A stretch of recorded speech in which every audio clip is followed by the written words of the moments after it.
Hello students, मैं अंजलि पयाल स्वागत करती हूं आपका आईसीटी वर्चुअल क्लासरूम देहरादून से।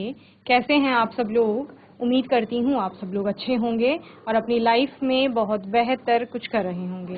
आज हम बात कर रहे हैं क्लास 7th के साइंस की, और जैसे कि आप लोग जानते हैं चैप्टर आपका चल रहा है फिजिकल एंड केमिकल चेंज, यानी भौतिक एवं रासायनिक परिवर्तनों के बारे में हम लोग बात कर रहे हैं, जिसमें कि आपने बहुत सारे टॉपिक्स पहले पढ़ लिए हैं। जहां पर आपने भौतिक परिवर्तन के बारे में पढ़ा, रासायनिक परिवर्तन के बारे में पढ़ा, उन दोनों के उदाहरण देखे, साथ ही दोनों के बीच में अंतर हम लोगों ने यहाँ पर देखा कि परिवर्तन तो दोनों जगह हो रहा है, लेकिन दोनों परिवर्तनों में अंतर क्या है आपका, ठीक है, एक दूसरे से भिन्न कैसे हैं वो। तो ये सारी चीजें आप लोगों ने लगभग यहाँ पर पढ़ ली थी। भौतिक परिवर्तन में आपने उदाहरणों से और क्रियाकलापों से शुरू किया था, जहां पर आपने बोला कि भौतिक परिवर्तन का मतलब है भौतिक गुणों में बदलाव का आना। भौतिक गुण क्या है आपके? या तो आकार बदल जाएगा, किसी चीज का माप बदल सकता है, रंग बदल सकता है, इसके अलावा भौतिक अवस्था बदल सकती है। तो ये सारे भौतिक गुण हैं, और जब भी ये गुण बदलेंगे यानी भौतिक परिवर्तन हो रहा होगा। तो भौतिक गुणों में कभी भी जब भौतिक गुणों में परिवर्तन आएगा तो नया पदार्थ नहीं बनेगा, यानी भौतिक परिवर्तन में कोई नया पदार्थ नहीं बन रहा है। और सामान्यतः आपका भौतिक परिवर्तन क्या होता है? उत्क्रमणीय होता है, यानी इसको उल्टा किया जा सकता है, और जब आप इसको उल्टा करेंगे तो नया पदार्थ आपका बनेगा। नया पदार्थ आपका नहीं बनेगा, यानी प्रारंभिक पदार्थ को आप प्राप्त कर लेंगे। उल्टा होने का मतलब जहां से आप चले थे वहीं पर वापस आ गए। जैसे आप क्या कहते हैं, रबर बैंड को हमने खींचा तो पहले रबर बैंड नॉर्मल स्टेज में था आपकी, जब आपने उसको खींचा तो उसका आकार थोड़ा बढ़ गया, साइज बढ़ गया, देन आपने जब उसको वापस छोड़ा पुनः तो वो उसी स्थिति में आ गया। तो प्रारंभिक स्थिति में वापस लाया जा सकता है पदार्थ को, तो इसी को उत्क्रमण कहा जाता है, जो कि आपका भौतिक परिवर्तन में संभव है, ठीक है ना। इसके अलावा हमने रासायनिक परिवर्तन की बात की, जहां पर कि रासायनिक गुणों में बदलाव आएगा, संगठन आपका चेंज होगा। संगठन चेंज होना और बदलाव के आने का मतलब क्या है? पदार्थ नया बनने का मतलब क्या है? रासायनिक परिवर्तन होना। ओके, रासायनिक गुणों में परिवर्तन या संगठन चेंज होना यानी नए पदार्थ का बनना। तो रासायनिक परिवर्तन जब भी होगा आपका नया पदार्थ बनेगा। इसके अलावा यहाँ पर आप प्रारंभिक पदार्थ को प्राप्त नहीं कर सकते हैं, तो यानी ये अनुत्क्रमणीय प्रकृति का आपका परिवर्तन होता है, जिसको आपकी उल्टा नहीं कर पा रहे। ओके, उदाहरण इसके आप लोगों ने देखे, जैसे लोहे पर जंग लगने की बात हुई, यहाँ पर लकड़ी के जलने की बात हुई, तो ये सारे आपके किसके उदाहरण हैं? रासायनिक परिवर्तन के उदाहरण हैं। इसके अलावा भोजन का पाचन होता है शरीर में, भोजन को पकाना, फलों का पकना, उनका सड़ना, इसके अलावा भी बहुत सारे आपने रासायनिक परिवर्तन के उदाहरण यहाँ पर देखे। ओके, चलिए, अंतर हम लोगों ने यहाँ पर देखा था दोनों के मध्य में, ठीक है, जिसको कि आपने बहुत अच्छे से रिवाइज भी किया था। उदाहरण देखे थे कुछ आपके फिजिकल चेंज यानी भौतिक परिवर्तन के, और केमिकल चेंज यानी कि रासायनिक परिवर्तन के। इसके अलावा जंग लगने के बारे में हम लोग पढ़ रहे थे कि जंग लगना क्या है आपका। तो आपने बोला मैम, लोहे की कोई वस्तु जब खुले में रखी हुई है या फिर उसमें ऑक्सीजन और वाटर आके अभिक्रिया कर रहे हैं लोहे के साथ, तो लोहे पर एक लाल भूरे रंग की परत आ जाती है, जिसको जंग कहा जाता है। और यही प्रक्रिया आपकी जंग लगने की है, जिसको संक्षारण भी कहा जाता है, ठीक है ना। तो लोहे की वस्तु में अगर ऑक्सीजन उसके कांटेक्ट में आ रहा है या मॉइस्चर उसके कांटेक्ट में आ रहा है तो लोहे पर जंग लग जाएगा, यानी तीनों मिलकर आपका अभिक्रिया करेंगी। आयन ऑक्साइड आपने पढ़ा था कि वो बन जाएगा, जो कि आपका क्या है? रस है। इसके अलावा आवश्यक शर्तों में आपने कहा कि अगर ऑक्सीजन और H2O संपर्क में आ रहे हैं, यानी इन दोनों की आवश्यकता है। लोहे की वस्तु तो चाहिए जब जंग लग रहा है, लोहे की वस्तु के अलावा उस पर ऑक्सीजन और वाटर का संपर्क आना चाहिए, यानी कि उनको एक दूसरे के कांटेक्ट में आना होगा अगर जंग लगना है तो। अगर इन दोनों का कांटेक्ट टूटता है, दोनों में से किसी एक का भी कांटेक्ट टूटेगा, तो आपका जंग लगने की प्रक्रिया पूर्ण नहीं होगी, ठीक है। यानी ऑक्सीजन भी आवश्यक है और मॉइस्चर भी वहां पर आवश्यक है। इसके अलावा आपने बोला कि मैम यहाँ पर जंग लगना जब शुरू होता है, एक बार किसी वस्तु पर जंग लग गया तो उसको फिर हम रोक नहीं सकते हैं, लेकिन हम पहले ही किसी वस्तु को जंग लगने से बचा सकते हैं, जिसके लिए हम अलग अलग विधियों का उपयोग करेंगे। ओके, जिसमें से आपने सबसे पहले क्या देखा कि हम वस्तुओं पर पेंट कर देते हैं, ठीक है ना। और पेंट करने से क्या होता है, वस्तुएं यहाँ पर ऑक्सीजन के संपर्क में या मॉइस्चर के संपर्क में नहीं आ पा रही है, या वस्तुओं में जो लोहा है वो ऑक्सीजन और मॉइस्चर के संपर्क में नहीं आ पा रहा है, क्योंकि संपर्क टूट गया है, तो यहाँ पर वस्तु पर जंग नहीं लगेगा। तो लोहे की वस्तु पर पेंट की परत चढ़ा देने से भी वस्तु का पर जंग लगने को रोका जा सकता है या संक्षारण को रोका जा सकता है। इसके अलावा आपने बोला वस्तुओं पर तेल या ग्रीस की परत चढ़ाई जाती है और इस परत से क्या होगा, वो नमी के संपर्क में नहीं आ पाएंगे। फिर से H2O का कांटेक्ट टूट गया तो अब भी आपकी वस्तु पर जंग नहीं लगेगा, ठीक है। देन आप पढ़ रहे थे गैल्वेनाइजेशन के बारे में, जिसे यशद लेपन कहा जाता है, जहां पर आपने बोला मैम लोहे की वस्तु पर हम जिंक की परत चढ़ाएंगे। और वो कैसे चढ़ाई जाएगी, जब हम लोहे की वस्तु को इस मॉल्टन जिंक में या पिघली हुई जिंक जो है आपकी जस्ता उसमें डुबोएंगे, तो वस्तु को आपने डुबोया, जब बाहर निकालेंगे तो उसमें जिंक की एक परत आ जाएगी। अब क्या होगा, अब ऑक्सीजन और मॉइस्चर आपका उस जिंक की परत से संपर्क में आएंगे, उससे अभिक्रिया करेंगे तो जिंक का ऑक्साइड बन जाएगा। आयन के कांटेक्ट में यानी लोहे के कांटेक्ट में वो नहीं आ पा रहे हैं तो लोहे पर जंग नहीं लगेगा। और लोहे के बाहर जिंक की परत है, अब जिंक पर क्या हो रहा है, ऑक्सीजन और मॉइस्चर आके यहाँ पर आपका अभिक्रिया कर रहे हैं तो जिंक का ऑक्साइड बन जाएगा, तो एक और लेयर आ जाएगी बाहर। तो यानी ये लोहा हो गया आपका, इसके बाहर जिंक की लेयर ये वाली और इससे बाहर जिंक ऑक्साइड की लेयर। तो लोहा कितना प्रोटेक्टेड हो गया, 2 लेयर से। तो अब लोहे पर जंग नहीं लगेगा, ठीक है। तो लोहे आदि से बने सामानों पर जिंक धातु की परत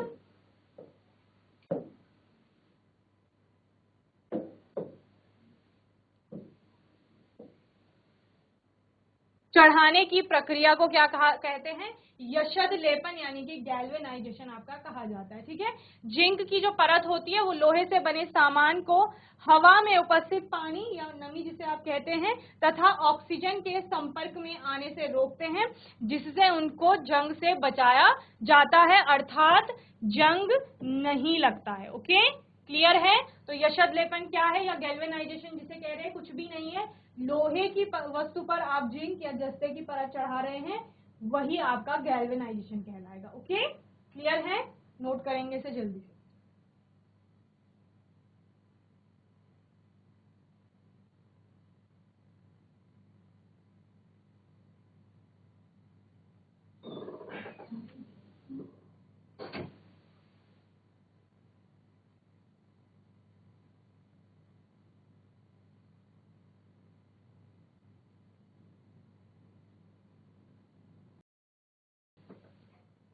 तो समझ आया आपको यशद लेपन या गैल्वेनाइजेशन किसे कहा जा रहा है।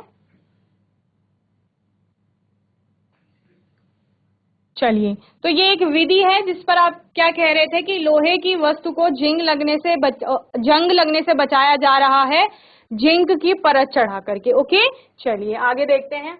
आगे हम लोग क्या करते हैं, हालांकि जिंक आयरन से ज्यादा अभिक्रियाशील है, लेकिन जिंक का हवा में उपस्थित ऑक्सीजन के साथ अभिक्रिया कर यहाँ पर जिंक ऑक्साइड बन जाता है, जिसकी एक पतली परत जिंक पर चढ़ जाती है, जो जिंक की निचली परत को आगे ऑक्सीजन के साथ प्रतिक्रिया करने से रोकता है।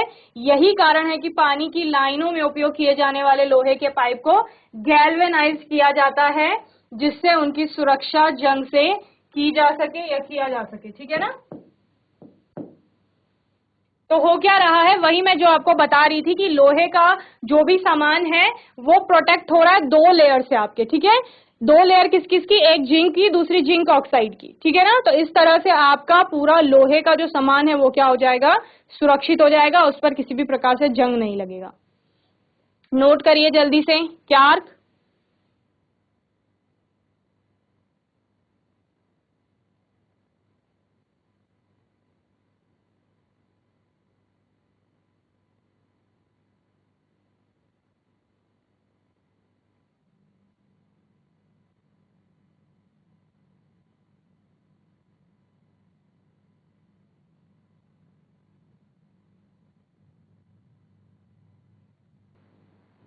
चलिए आगे देखते हैं, टिन और क्रोमियम की प्लेटिंग की जाती है।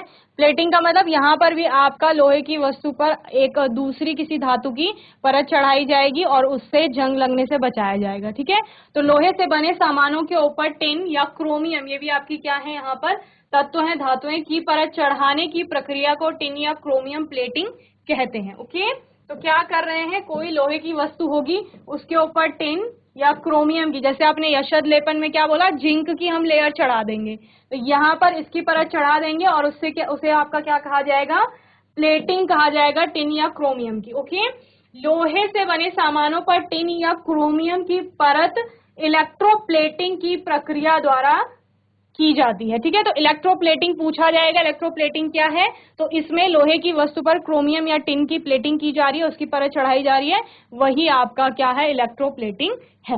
क्लियर, जितना हाईलाइट किया है उसे जल्दी से नोट करो, फिर मैं आपके पास आ रही हूँ। ठीक है, माइक ले लो अपना।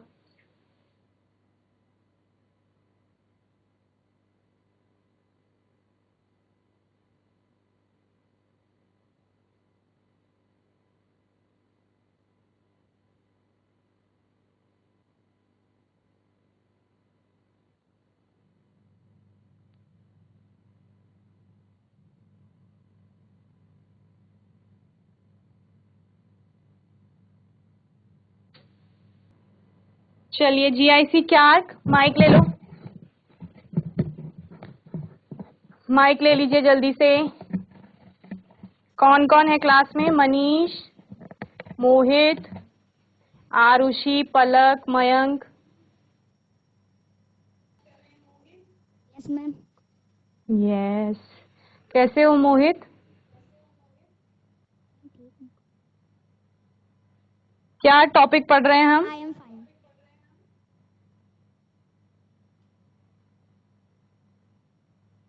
मैम। लोहे को जंग से बचाना। वेरी गुड, लोहे से जंग, लोहे को जंग लगने से बचाना है। लोहे पर जंग लगता कैसे है?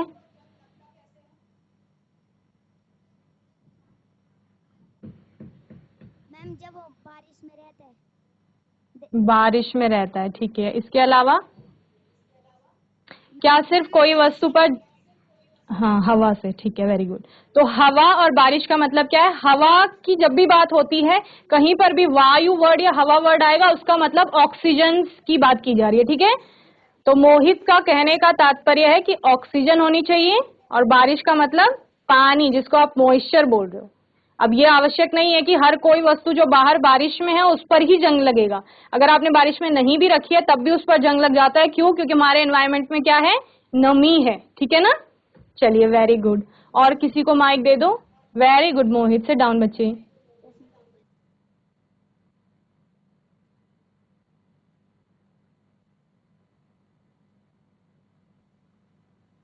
Morning ma'am. Very good morning, क्या नाम है बेटा? सृष्टि पटवार। सृष्टि। सृष्टि, मोहित ने हमें बताया जंग कैसे लगता है। ठीक है ना, किसी वस्तु पर अगर जंग लग गया है एक बार, तो क्या उस वस्तु पर जंग लगने से फिर हम उसको रोक सकते हैं? अगर उस पर जंग एक बार लग गया है तो मैम रोक सकते हैं। ये पेन है, सपोज इस पे जंग लग चुका है, ठीक है, इस पे एक बार जंग लग गया है, क्या अब उसको रोका जा सकता है? Yes ma'am. कैसे?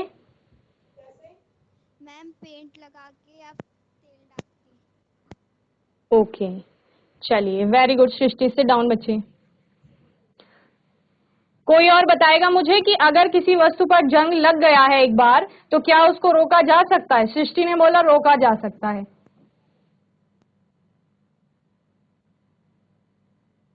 चलिए, तो वस्तु पर आपका जंग एक बार लग चुका है तो उसके बाद उसको रोका नहीं जाता, उससे पहले, मैंने क्या बोला, जंग लगने से पहले आप क्या करेंगे, वो सावधानियां बरतेंगे या फिर वो विधियां अपनाएंगे जिससे जंग लगने से रोक सकते हैं। अगर जंग लग चुका है फिर आप कुछ नहीं कर सकते, फिर वो प्रोसेस आपका कॉन्टिन्यूअसली चलती रहेगी और वस्तु पूरी क्या हो जाती है, खराब हो जाती है। ठीक है ना, चलिए और कोई माइक ले लो जल्दी से, जीआईसी क्लार्क।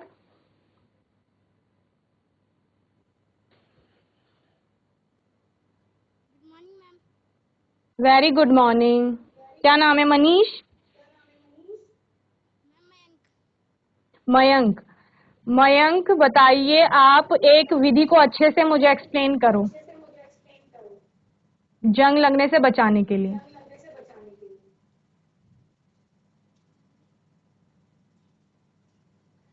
किसी वस्तु पर अगर जंग लग जाएगा, ठीक है, ये आप पढ़ रहे थे कि लोहे की वस्तु पर जंग लगता है, ठीक है ना, तो वो जंग लगने से हम कैसे रोक सकते हैं, मुझे कोई एक विधि बता दो, क्या करोगे आप? मैम उसे ना जिंक की परत से हम उसे रोक सकते हैं। बिल्कुल, वेरी गुड। जिंक की परत उस पर चढ़ाएंगे, कैसे चढ़ती है जिंक की परत? ये लोहे का सामान है, इस पर आपको जिंक की परत चढ़ानी है, क्या करोगे?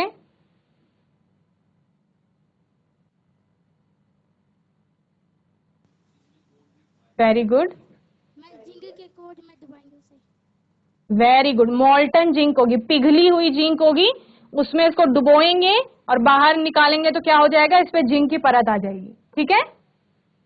और इस प्रक्रिया को आपका क्या कहा जाता है?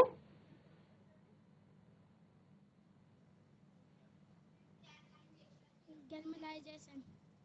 वेरी गुड, गैल्वेनाइजेशन कहा जाता है, यानी यशद लेपन जिसे आप कह रहे थे। Very good Mayank, sit down बच्चे। जीआईसी रुद्रप्रयाग, माइक ले लो जल्दी से। चलिए, क्या नाम है बच्चे आपका? सिया नौटियाल। सिया। सिया कौन सी क्लास में है आप? 6। 6th क्लास में। कौन सा चैप्टर चल रहा है बच्चे यहाँ पर? Surrounding habitat. बच्चे यहाँ पर चैप्टर चल रहा है change, physical and chemical change, ठीक है। लेट क्लास ज्वाइन किया आपने? Yes ma'am. यस। तो फिर अभी आपको कितना समझ में आया जब से क्लास ज्वाइन की? क्या टॉपिक समझ आया?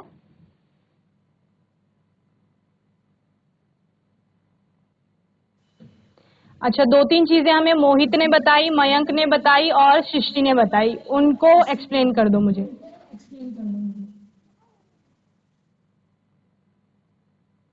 आपने कोई लोहे का सामान देखा है घर में या स्कूल में कहीं पर भी?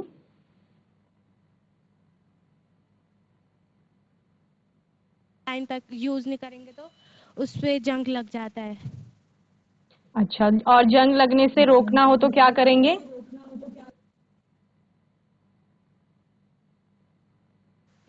आप माइक के बटन को परत टच नहीं चढ़ाते हैं। करेंगे, ठीक है, फिर आपकी वॉइस नहीं आ रही है। किस चीज की परत चढ़ाएंगे? पेंट की और पेंट की। और जिंक। जिंक की। Very good. कुछ यहाँ पर लिखा है पीछे? क्रोमियम। क्रोमियम और टिन की भी हम क्या करते हैं, प्लेटिंग करते हैं। Very good Siya, sit down बच्चे। और कोई बात करेगा जीआईसी रुद्रप्रयाग? मुझे बताओ, फिजिकल और केमिकल चेंज का एग्जाम्पल बताएगा कोई?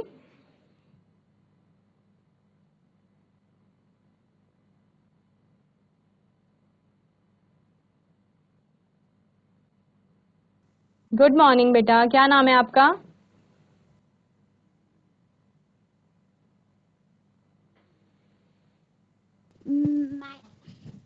मैम नंदिनी रावत। नंदनी। नंदनी, चेंज पता है किसे बोलते हैं? परिवर्तन। परिवर्तन क्या होता है? मैम मैम किसी चीज का परिवर्तन होना, उसका आकार हाँ तो चेंज होने से। हाँ, चेंज परिवर्तन का मतलब है बदलाव, ठीक है ना। Yes ma'am. जैसे अभी आप 1st 2nd क्लास में रहे होंगे तो आपकी बहुत कम हाइट रही होगी, है ना। अभी आप 6th में आ गए, थोड़ी आपकी ज्यादा हाइट हो गई, थोड़ा और आगे क्लास में जाएंगे तो और लंबे हो जाएंगे। तो ये क्या आ रहा है, चेंज आ रहा है, ठीक है ना, परिवर्तन आ रहा है। इसके अलावा आप क्या देखते हैं, जैसे कि पेड़ बहुत छोटा होता है, पौधा होता है, उसके बाद पेड़ बन जाता है, तो ये परिवर्तन है। आपके पास कागज की बड़ी शीट है, काट दिया उसको, छोटा हो गया, परिवर्तन, बदलाव कर रहे हो। आपने बोला आकार में परिवर्तन ही क्या है आपका, यहाँ पर आकार में अगर चेंज कर रहे हो, बदलाव कर रहे हो तो वो परिवर्तन है। इसके अलावा बहुत चीजों में आप परिवर्तन ला सकते हो, आकृति बदल सकते हो, ठीक है, अवस्था बदल सकते हैं, रंग बदल सकते हैं आप लोग। क्लियर? तो ये सब क्या है? परिवर्तन। परिवर्तन। हाँ, और कितने प्रकार का होता है परिवर्तन? मैम तो दो प्रकार का होता है। कौन कौन से? फिजिकल चेंज और chemical change. Very good, physical change and chemical change. GIC Clark बातें नहीं करेंगे। देखो नंदिनी कितने अच्छे से आंसर कर रही है।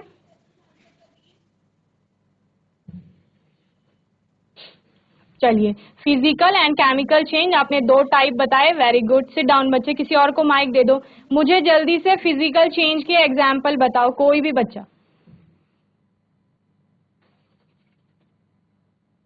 फिजिकल एंड केमिकल चेंज के एग्जाम्पल कौन बताएगा? GIC Rudraprayag and GIC Clark.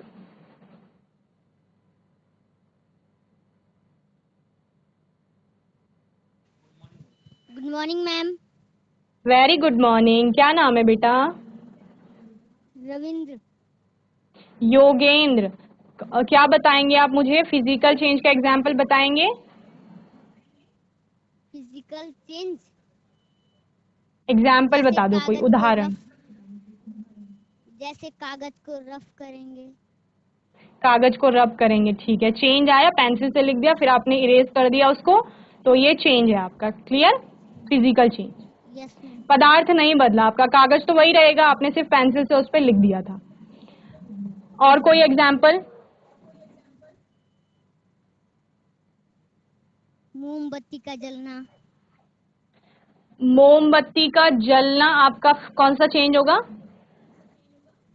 Chemical. Chemical change होगा। Very good. और जो मोम पिघल रही है वहां पर, वो कौन सा चेंज है? Physical change. Very good, physical change है, ठीक है ना, क्योंकि फिजिकल चेंज में आपने बोला था फिजिकल स्टेट चेंज होगी। एक बार मोमबत्ती का जो आपको वैक्स है या मोम है वो सॉलिड स्टेट में दिख रही है, पर जब वो पिघलना शुरू करती है तो वो लिक्विड स्टेट में आ जाती है, गलित अवस्था में, मॉल्टन वैक्स हो जाती है। कुछ देर बाद आप सरफेस पे देखते हैं वो फिर से जम जाती है। तो ये क्या है? फिजिकल चेंज है। Very good Yogendra. Sit down बच्चे।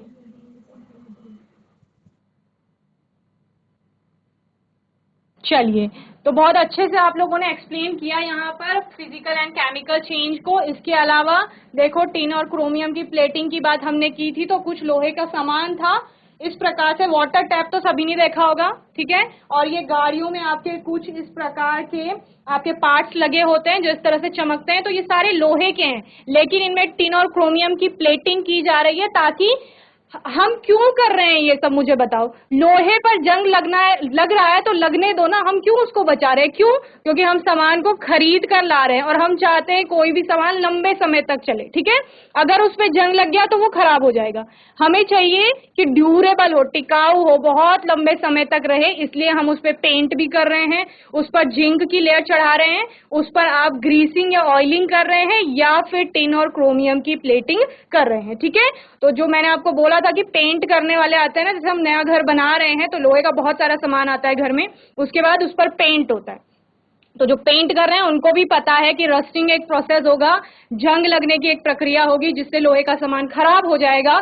चूंकि उसे खराब होने से बचाना है, इसलिए उस पर क्या किया जाएगा? पेंट किया जाएगा। ओके, तो उसी प्रकार से टिन या क्रोमियम की परत लोहे से बने सामानों को हवा में आपकी जो उपस्थित ऑक्सीजन होगी के संपर्क में आने से बचाता है। साथ ही टिन तथा क्रोमियम जंग रोधी हैं, यानी उन पर जंग नहीं लगेगा। अतः यह परत लोहे के सामानों को जंग से बचाता है, ठीक है, ऐसे लिखिए। साथ ही क्रोमियम की परत सामानों को एक चमकदार तथा आकर्षक बनाती है, या आप बोल सकते हैं उनको आकर्षक और चमकदार रूप देती है, ठीक है ना। ये अच्छा लग रहा है ना, शाइन कर रहा है। क्लियर? और लोहे का कलर आपने देखा था थोड़ा डल सा था। यही कारण है कि साइकिल के हैंडल हो गए, उनकी रिम हो गई आदि पर क्या की जाती है? क्रोमियम की प्लेटिंग की जाती है। क्लियर?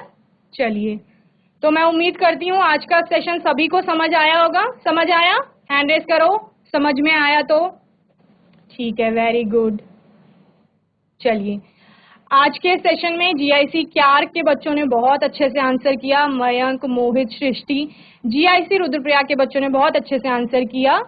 सिया, नंदिनी, योगेंद्र, सभी बच्चों को ऐसे ही पढ़ाई करनी है और जब भी प्रश्न पूछे जाएंगे आंसर करना है, ठीक है ना, और बात करनी है। बाकी आपका कोई भी डाउट होगा, क्वेश्चन होगा तो आने वाले सेशन में आप लोग पूछ लेंगे। और तब तक के लिए आईसीटी वर्चुअल क्लासरूम से जुड़ने के लिए धन्यवाद।